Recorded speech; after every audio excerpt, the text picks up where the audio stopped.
capítulos más rápido. Quisiéramos comenzar capítulos más rápido, pero Dios parece que tiene unas medidas, tiene un reloj un poquito más grande que el de nosotros. Porque aunque todos podemos decir aquí sí a que Dios nunca llega ni tarde ni temprano, a nosotros nos parece que muchas veces se tarda demasiado. ¿Por qué Dios se tarda en la vida de nosotros?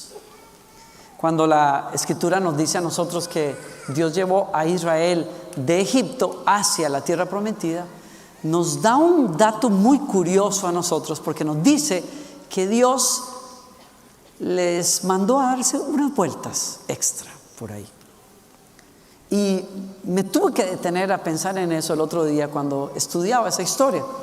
Lo leen ustedes en pantallas, está en Éxodo capítulo 13. Cuando el faraón dejó salir a los israelitas, Dios no los llevó por el camino que atraviesa la tierra de los filisteos, que era el más corto.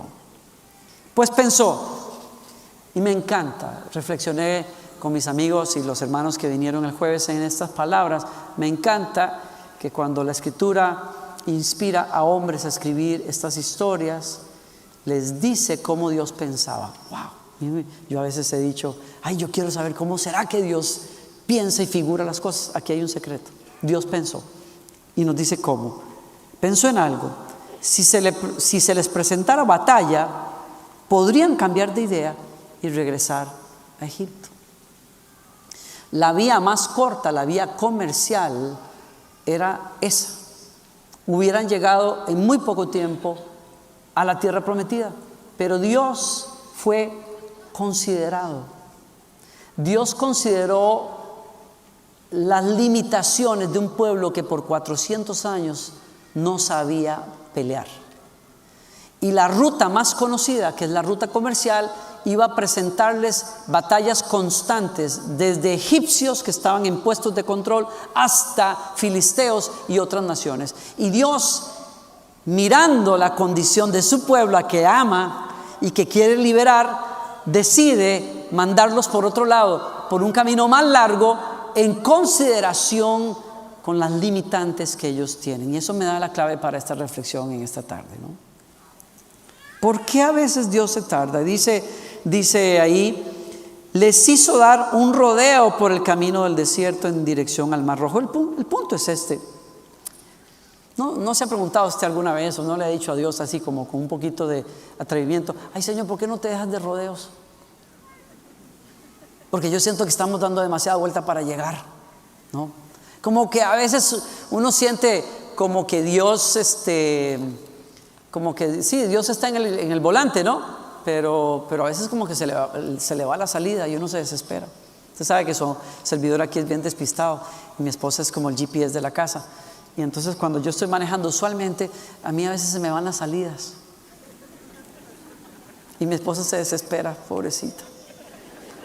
Sí, yo me estaba acordando de esa historia cuando escuché a Daniel Calvetti hablando y su esposa hablando de que él es medio despistado y que yo decía, ay Dios mío, otro despistado, y la esposa es como que la ubicada, y otra ubicada, ¿no? Y entonces y ella dice, yo me desespero cuando vamos tarde a un lugar y Daniel, tras de que vamos tarde, se le va la salida. Digo, igual que mi esposa. Ella dice, ¿ahora qué vamos a hacer? Vamos tarde y a usted se le va la salida, ¿qué hacemos? Yo le digo, tranquila mija, usted sabe que está casada con un despistado. Y yo digo, ay Dios mío, y a veces uno piensa que Dios, que está en el volante de la vida de nosotros, es como medio despistado.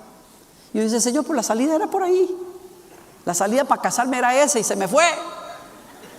Esa era y Señor, ¿y qué pasó? ¿No le avisaste a ella? Porque a mí me avisaste, pero a ella como que no. ¿Qué sé yo? ¿No se ha preguntado usted muchas veces por qué Dios no actúa más rápido? ¿Por qué nos damos vueltas en el desierto y nos hace esperar demasiado a veces?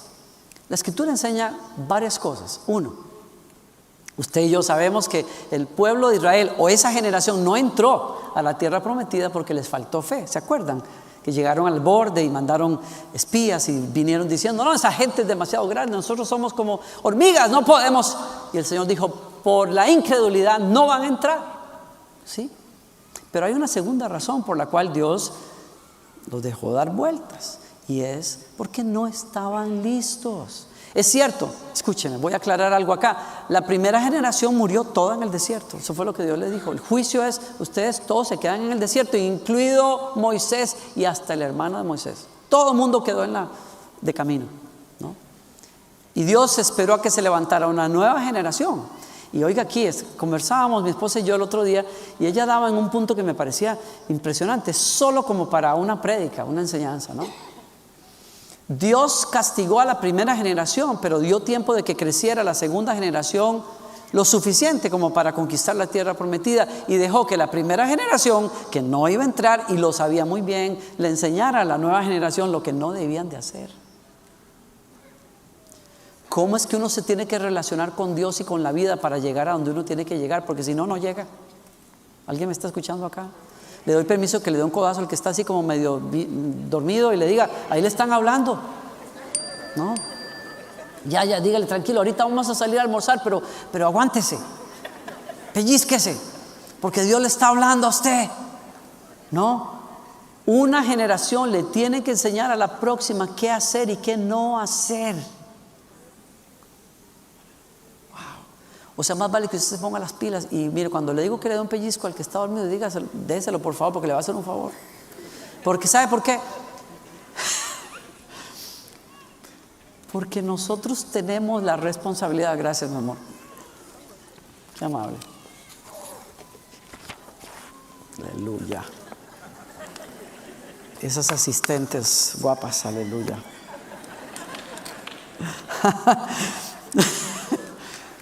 Ay, vamos a parar esto aquí ya y nos vamos mejor, ¿verdad? Vámonos a comer por ahí, mi amor. Vamos a tomarnos un cafecito. Aleluya. Se está poniendo la unción fuerte aquí. Gloria a Dios, aleluya. La misericordia de Dios quiso llevar a la siguiente generación al paso que ellos podían llevar para aprender cómo llegar a donde tenían que llegar. Y a mí me habla de la compasión de Dios. Qué belleza, la compasión de Dios. La compasión de Dios. ¿No le ha preocupado a usted a veces que usted no agarre la onda de cómo es el camino del Señor y que Dios diga, ay, usted no entiende, mejor me busco uno mejor? Y claro, y hay de dónde agarrarse en la Biblia, porque por ejemplo uno lee que el Señor desechó a Saúl porque fue desobediente y escogió a David y se lo dijo, y me voy a buscar uno mejor que tú. Entonces uno no entiende que ahora estamos en el Nuevo Testamento, en la gracia, y uno piensa que Dios le va a hacer uno a eso. Ay, sí, yo no entendí aquella vez y cometí ese error, y ahora no, como que no estoy entendiendo. Y digo, ¿será que Dios dice, ay, pues ya, Saúl, ya me cansé de vos, ahora voy a buscar a David, un hombre conforme a mi corazón? Y uno se hace películas. Sí. Si uno deja la mente de uno volar, uno se hace películas. Especialmente cuando uno ve a un compañero así de la misma camada y que Dios lo usa más, y uno dice, ay, ¿será que Saúl y yo y no sé qué y David? Pero lo que la Biblia me enseña es que Dios es compasivo y Dios conoce dónde tú estás y con qué luchas y en dónde eres bueno y en dónde no eres bueno y te cuesta caminar y avanzar, y Dios te lleva con calma.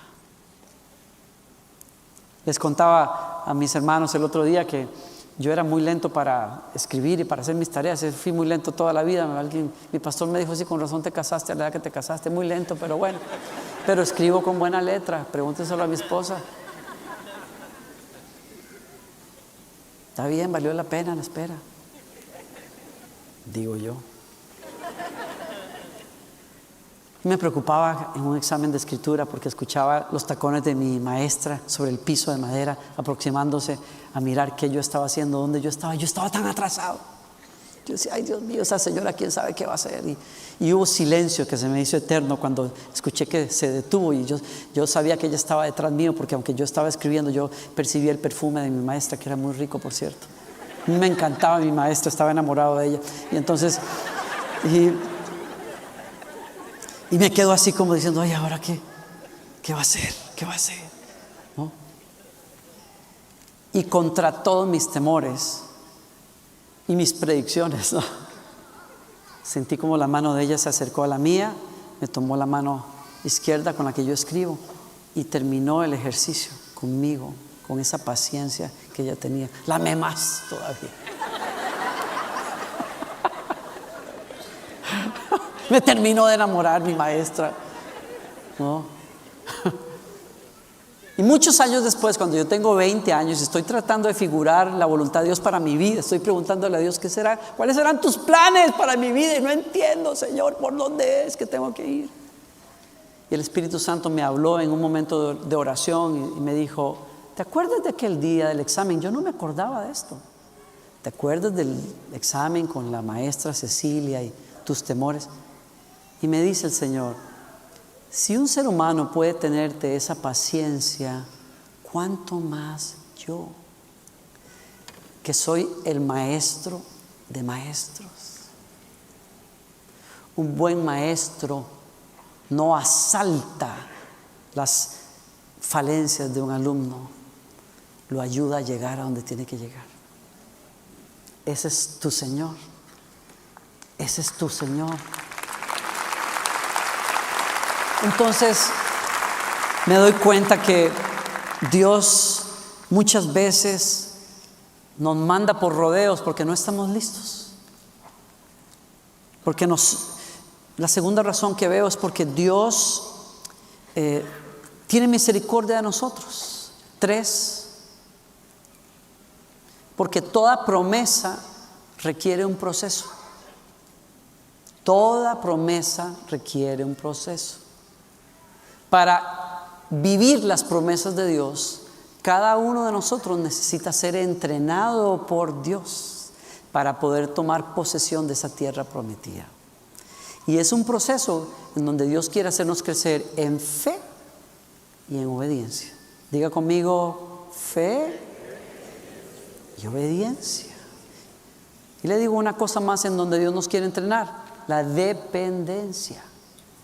Son parte de lo mismo, son un juego maravilloso de virtudes en el espíritu que todos nosotros necesitamos para llegar a donde tenemos que llegar. Así es que Dios quiere entrenarnos a nosotros para llegar a la tierra prometida, y nos va a entrenar a través de la obediencia. Así se lo dijo el Señor a Israel.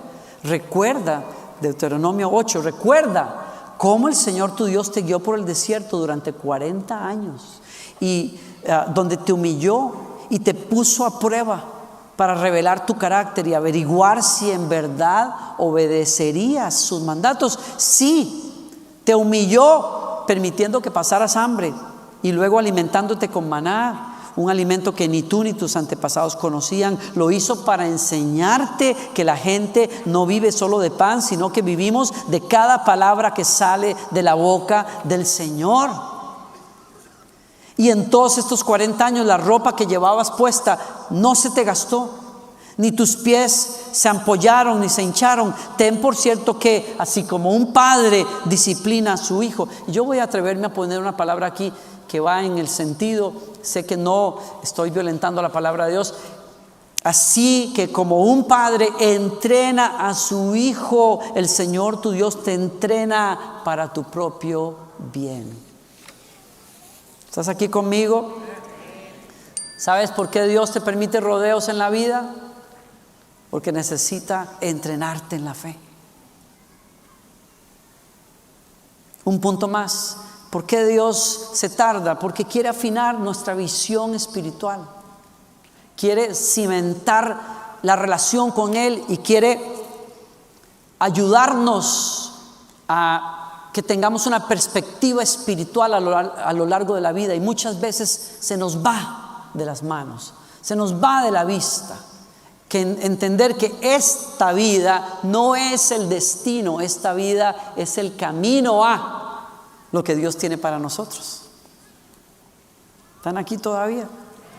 Les leo al apóstol Pedro que dice: por su gran misericordia nos ha hecho nacer de nuevo mediante la resurrección de Jesucristo, para que tengamos una esperanza viva y recibamos una herencia que indestructible, incontaminada e inmarchitable.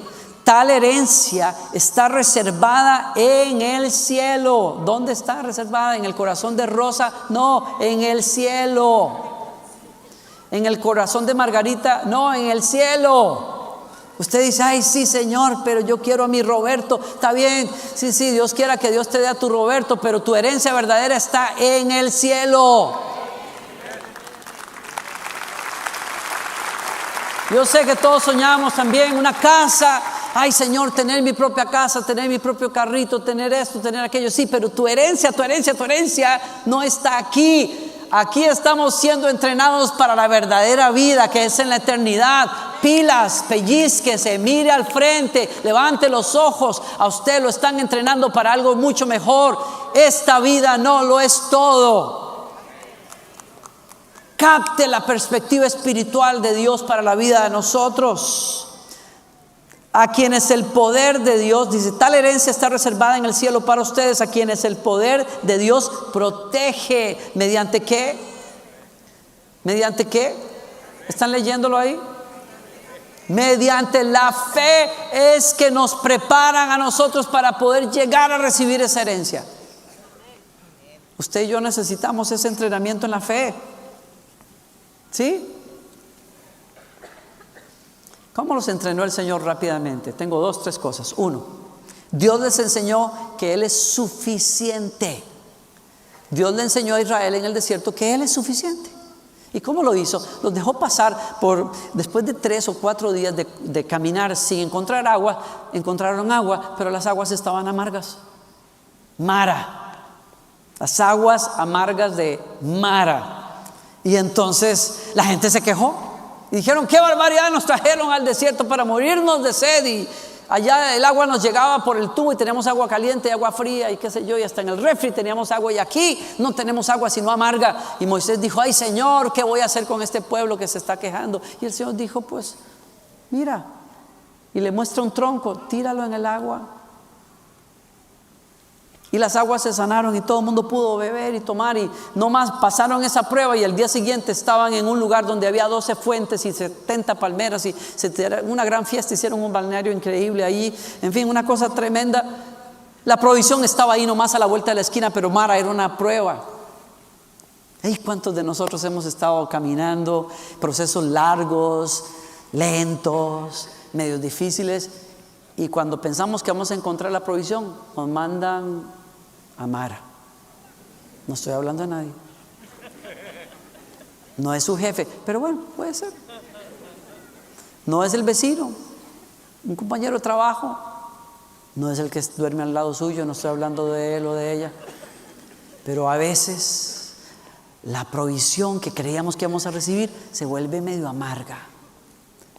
¿Y qué hace usted en ese momento? ¿Qué hizo Israel? Entender que no hay cosa amarga en la vida de nosotros, que a Dios la tome por sorpresa. Es parte del plan, que cuando usted tira el madero sobre las aguas amargas, no hay amargura que se resista a la madera que Dios usa para sanar la amargura de los seres humanos.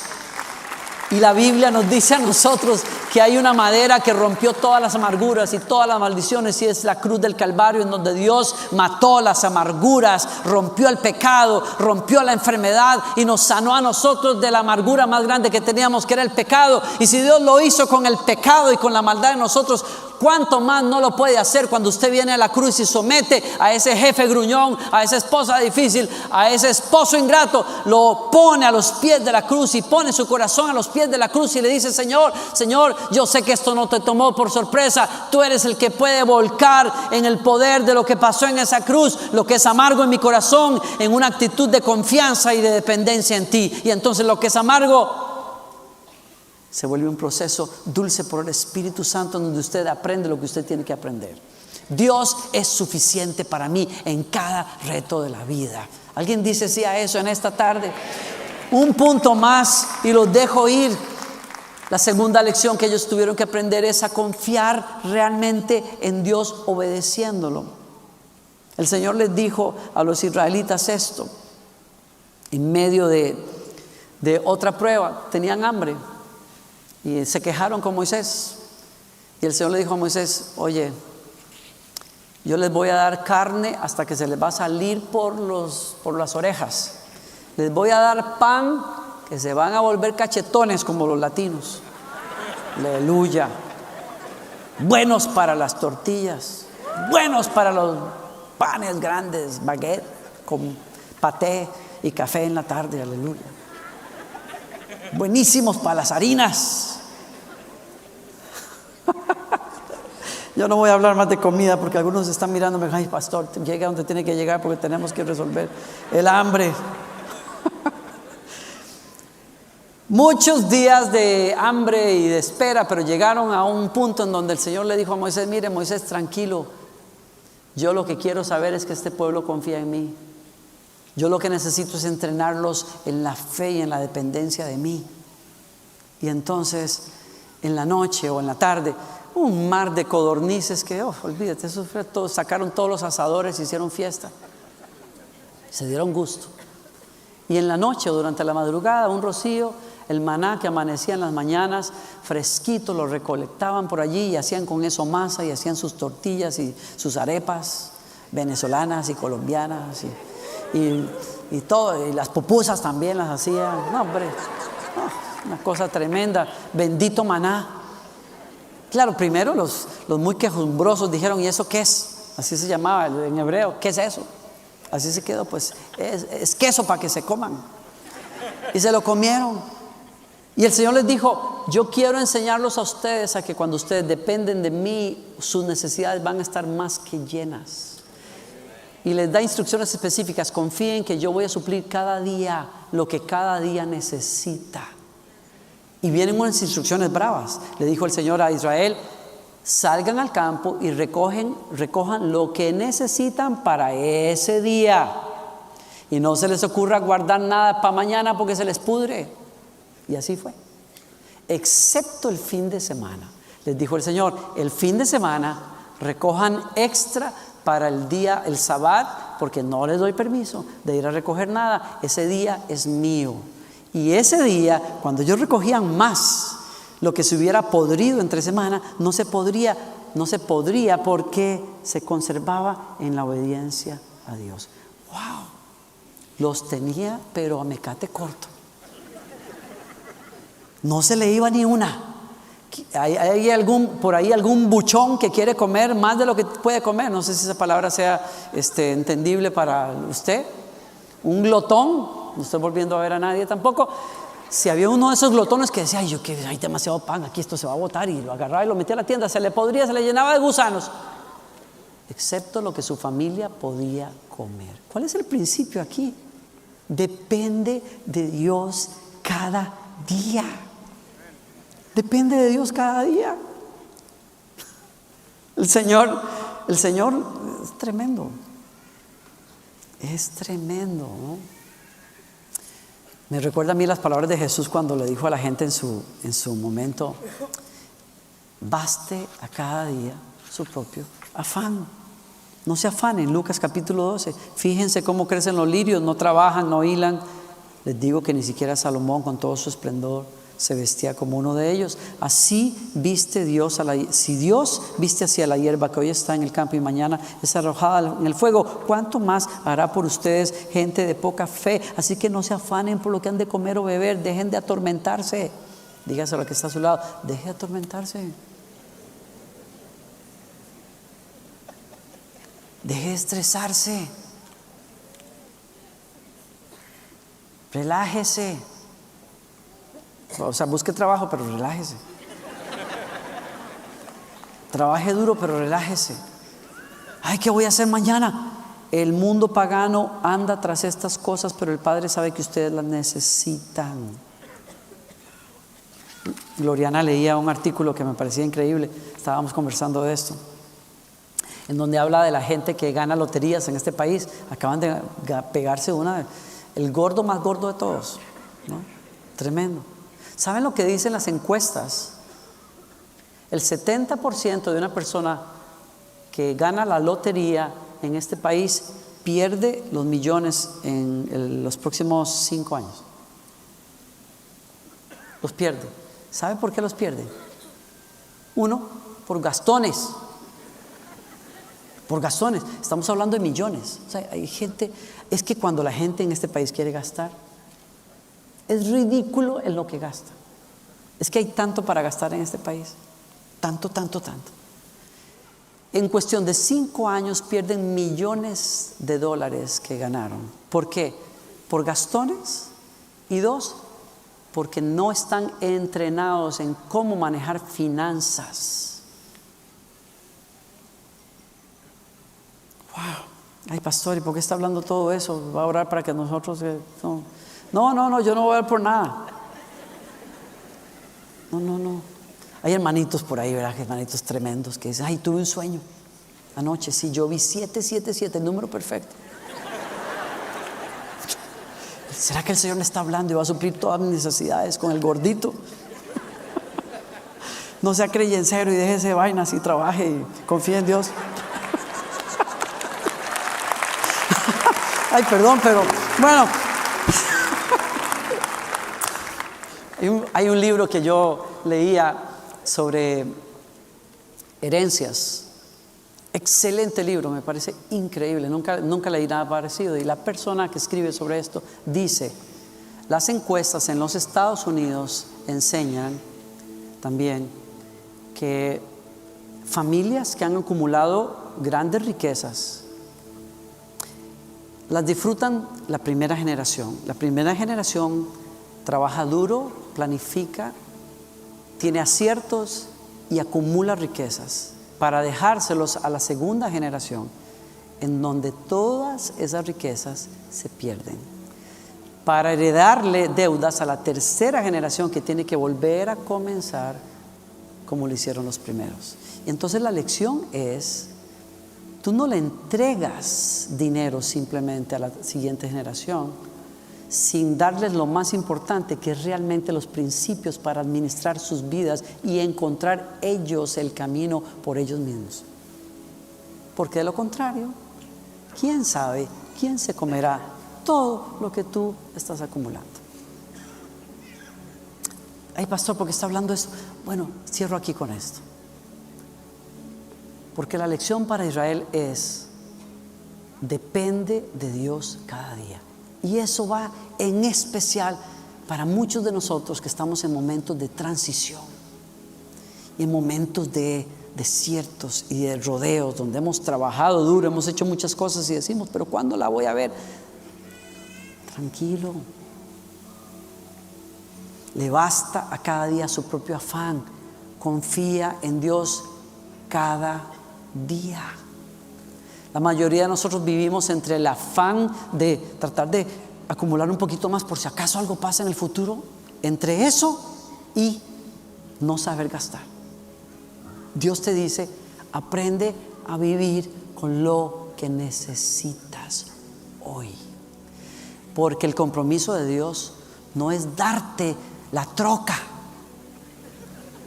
último modelo con la que tú quieres salir el fin de semana. Yeah.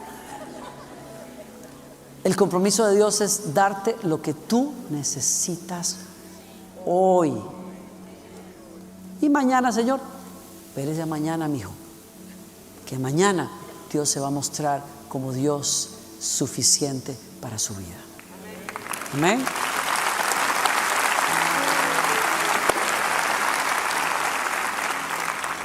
Hace muchísimos años, yo tenía un gran sueño y sentí el llamado de Dios en mi vida de jovencito y hice preparativos para venir a los Estados Unidos a estudiar en una escuela bíblica. Y apliqué en una escuela aquí en Texas y me aprobaron. Y no solamente me aprobaron, sino que me dieron una beca.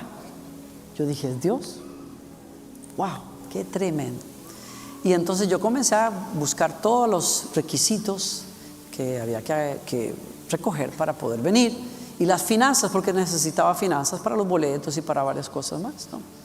Y durante un año que yo busqué a Dios, le puse al Señor de prueba: Señor, que cada detalle en los preparativos se dé. Y el primer detalle que se dio fue que me aprobaron la beca. El segundo detalle fue que mi pastor me dio permiso. El tercer detalle, que conseguí los boletos, el dinero para boletos y para los primeros meses en que yo tenía que pagar por mi residencia y qué sé yo, ¿no? Y yo vi la mano de Dios en todo. Y lo más importante, la paz de Dios. Yo tenía una paz cada vez que buscaba a Dios, todos los días. Yo me metía a buscar a Dios. Y esa paz y esa comunión con Dios que yo dije, Señor, tú estás en esto. Hasta que fui a la embajada americana y me topé con una vieja que me dijo, no. Que Dios la bendiga. Tal vez usted ya me ha oído hablar de la vieja del consulado americano. Yo espero que ella no hable español ni entienda ese mensaje si alguna vez lo ve por internet. Y si lo ha visto, yo la perdono en el nombre del Señor. Y que Dios la perdone también. Me dijo no, una vez no, 3 veces. Fui 3 veces. Conseguí más cartas de aquí de Estados Unidos. Conseguí todo. Yo me aprendí el himno de los Estados Unidos, yo todo me lo aprendí. Se lo iba a recitar a la señora esa para convencerla. Y cuando me vio en la tercera entrevista, me vio de lejos ahí entre la gente y me hizo así.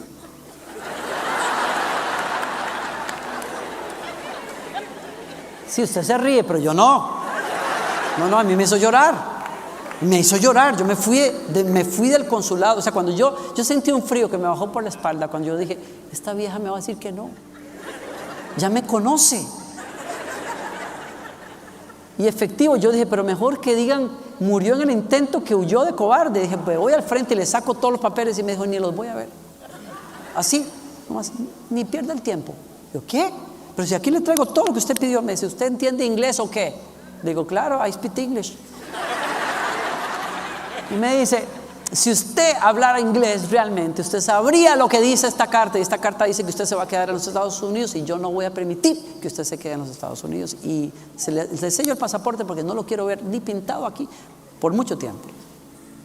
Y yo me lloré el camino de regreso a mi casa, 1 hora y media o 2 horas caminando a mi casa. No quise tomar autobús, no quise tomar taxi, nada. Dije, yo esto me lo tengo que sacar antes de llegar a casa.